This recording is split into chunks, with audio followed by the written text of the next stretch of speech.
पिछले 27 नवंबर को वाल्टरगंज थाना क्षेत्र अंतर्गत एक महिला जो अज्ञात महिला की लाश हम लोग को बरामद हुई थी। उसके संबंध में तुरंत तत्काल उसका पोस्टमार्टम करा करके उसमें 302 का अभियोग पंजीकृत किया गया था।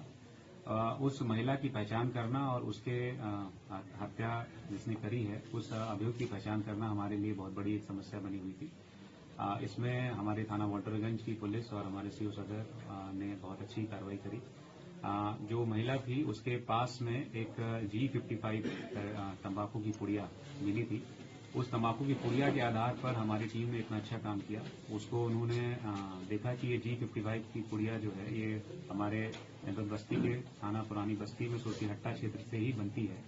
इन्होंने वहां जाकर के पता किया कि उस G55 जो तंबाकू है वो उनका सप्लाई कहाँ कहाँ होता है। तो उसके बारे में जानकारी हुई कि हमारे जनपद बस्ती के मुदेरवा और लालगंज और साथ ही संत कबीर नगर के दुधारा, खलीलाबाद, इन सब थानों में उनके मोस्टली डिस्ट्रीब्यूटर हैं।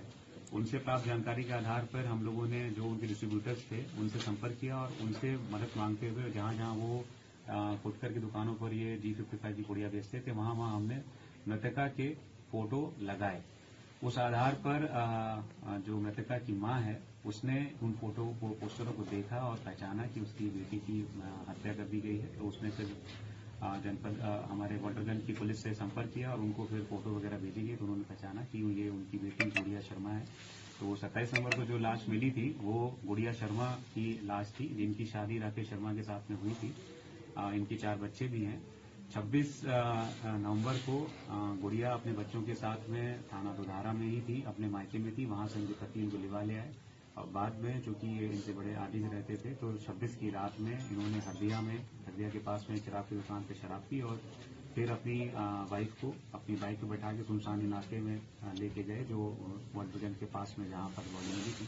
वहां पर एक ईंट से उसके सर पे वार करके उस महिला की हत्या कर दी और उसके बाद घर चले गए। और बाद में बड़ी ही चतुराई से 10 दिसंबर को थाना रुधौली में, क्योंकि उनका अपना घर थाना रुधौली में पड़ता है, वहां जाकर के ये अपनी वाइफ की गुमशुदगी की सूचना दर्ज कराई कि 30 तारीख से मेरी वाइफ नहीं मिल रही है। लेकिन चूंकि वाल्टरगंज की पुलिस ने तंबाकू की पुड़िया के आधार पर इतना अच्छा काम किया था जिस वजह से इस घटना का नामकरण हुआ। इतने अच्छे काम के लिए पूरी पुलिस को इनाम दिया गया है। इस अभियुक्त के ऊपर 25,000 का इनाम रखा गया। घटना के पीछे कारण क्या रहा सर? घटना के पीछे कारण था कि महिला के साथ में उसके पति पत्नी के संबंध अच्छे नहीं थे और वो महिला